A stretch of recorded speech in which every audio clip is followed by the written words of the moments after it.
Durante décadas, Venezuela gozó de una muy buena situación económica. Se construyeron grandes edificios, la educación era gratuita, se modernizó. Era el país de la región más rico y poderoso, pero todo eso giraba a un recurso, el petróleo. Y es precisamente el petróleo uno de los grandes protagonistas de esta intervención norteamericana. Ayer el presidente Donald Trump reconoció que ese era uno de los objetivos, que querían recuperar el petróleo para las empresas estadounidenses y que compañías petroleras de ese país se harán cargo de la explotación del recurso.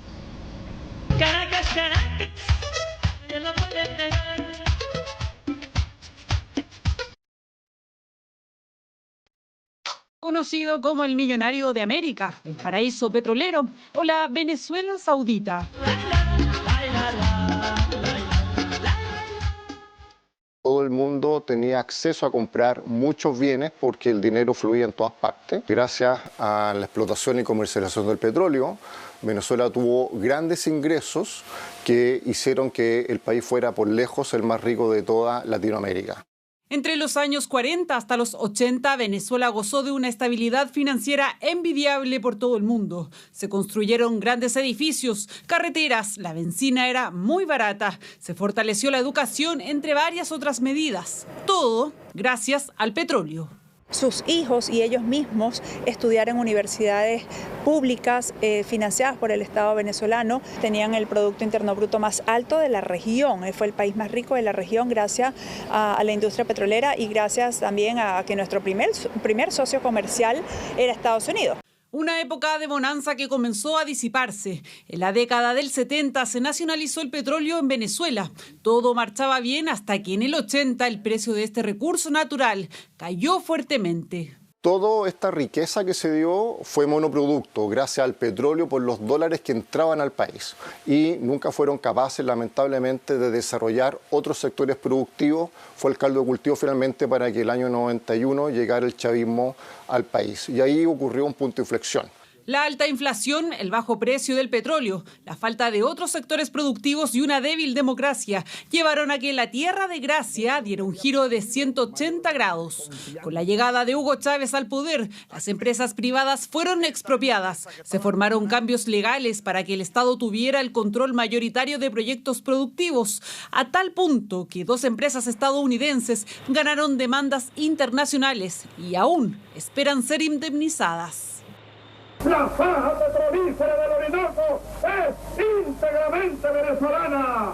Venezuela es libre. Nuestro petróleo es nuestro. Fue y ganó y la gente votó por un Mesías buscando un cambio, pensando que la democracia que teníamos estaba muy corrompida y realmente habían casos de corrupción, pero se podía mejorar sin tener a un golpista en el poder. Este aceite mineral es el eje central de Estados Unidos. Así lo hizo saber explícitamente Donald Trump. Vamos a recuperar el petróleo que francamente deberíamos haber recuperado hace mucho tiempo. Se está extrayendo mucho dinero de la tierra.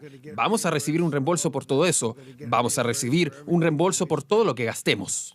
Y la estrategia de Estados Unidos no es al azar. Según la OPEC, los principales 5 países con mayores reservas petroleras son Venezuela en primer lugar. Lo sigue Arabia Saudita, Irán, Irak y Emiratos Árabes. Venezuela tiene más o menos el 18% de las reservas de petróleo del mundo, pero hoy día Venezuela produce aproximadamente solo 1 millón de barriles de petróleo al día, que eso no es nada comparado con lo que se mueve mundialmente. Y ahí es donde está la riqueza, en la explotación del oro negro, pero también en las llamadas tierras raras, sectores donde hay componentes minerales muy específicos y escasos en el mundo, que son vitales para la tecnología y defensa.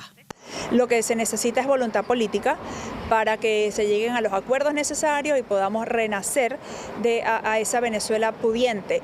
Es el sueño de los venezolanos volver a esa tierra próspera, donde el país crecía a pasos agigantados. El costo de eso aún está por verse.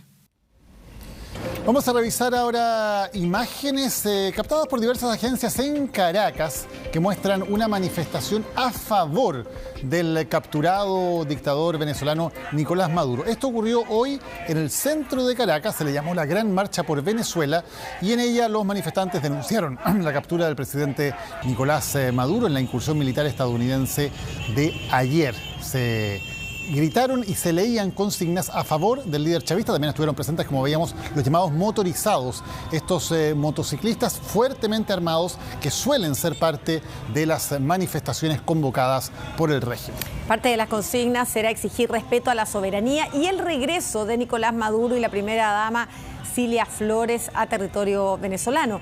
Aunque el comercio permanece aún cerrado en su mayoría y la oposición se mantiene silenciosa en sus casas, los seguidores del chavismo se reunieron en esta primera convocatoria organizada por el Partido Socialista Unido de Venezuela, que denunció que Maduro y Flores fueron secuestrados.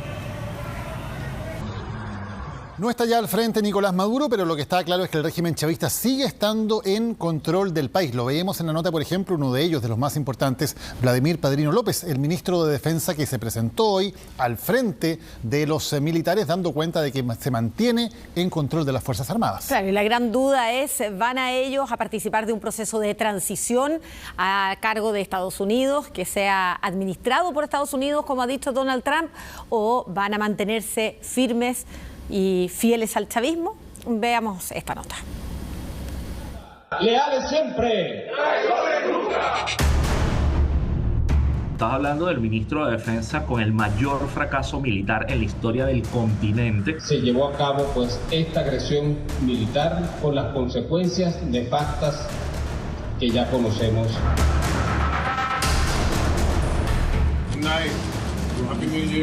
Porque es un ministro que permite que se le lleven al presidente.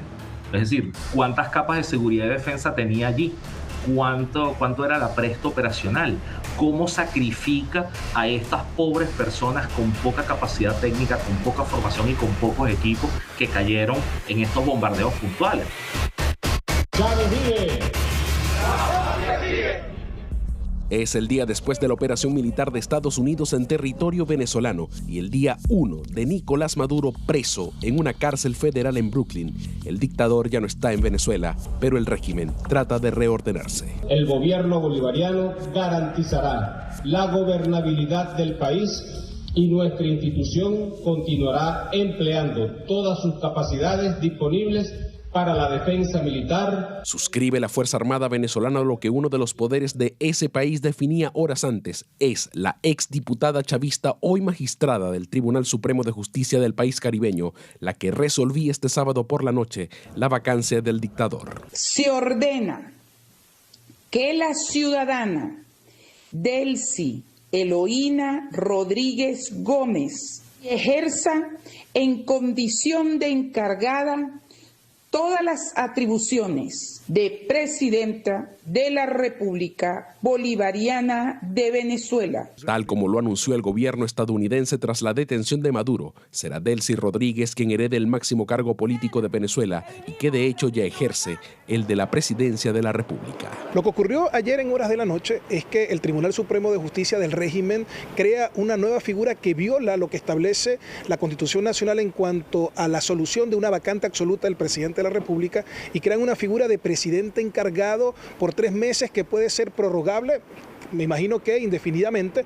Esto simplemente para evitar lo que reza la Constitución en cuanto a que el vicepresidente asume la presidencia por un tiempo limitado de 30 días en los cuales él debe convocar a elecciones. Pero eso parece incierto. De hecho, Marco Rubio, el secretario de Estado norteamericano, aseguró que hablar de elecciones en Venezuela sería prematuro. Que si Estados Unidos lo que hacía era tomar el poder y dárselo a la oposición venezolana, íbamos a tener por todos los siglos de los siglos la narrativa de que era un gobierno títere de los gringos. Pues bueno, ahora pareciera que el gobierno títere o que los cachorritos del imperio son Delcy Rodríguez y quienes le acompañan, que tienen ahora la obligación de transitar a una suerte de democratización del país. Liderada, aunque sin mayores certezas de éxito, aseguran analistas venezolanos, por los herederos de la dictadura de Maduro. Al remover a Nicolás Maduro, para mucha gente sale el líder, pero al final era un civil más dentro de un equipo de trabajo. Los otros 4, lo que decimos, lo que usamos como figura, es que quedan como abrazados a una granada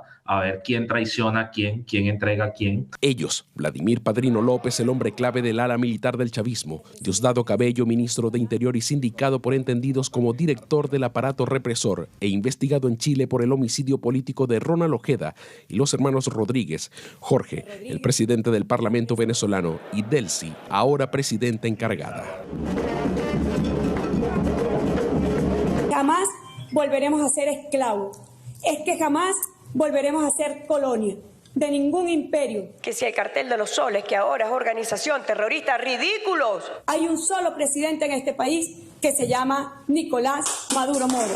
Tono y declaraciones que causaron ruido y reacciones contundentes. Donald Trump, que ya condicionaba la permanencia del chavismo junto a su promesa de manejar Venezuela desde Washington, salía a menos de 24 horas del arresto de Maduro a rayarle la cancha a Delcy Rodríguez en una entrevista telefónica con The Atlantic. Si no hace lo correcto, tendrá un destino peor que el de Maduro. Más dudas sobre los destinos de Venezuela que certezas, pues la única hasta ahora es esta: el dictador preso en Brooklyn a puertas de enfrentar a un tribunal estadounidense por, entre otras cosas, narcoterrorismo, mientras en el norte de América del Sur, los herederos de su rastro intentan reordenar sus fuerzas sin él en el poder.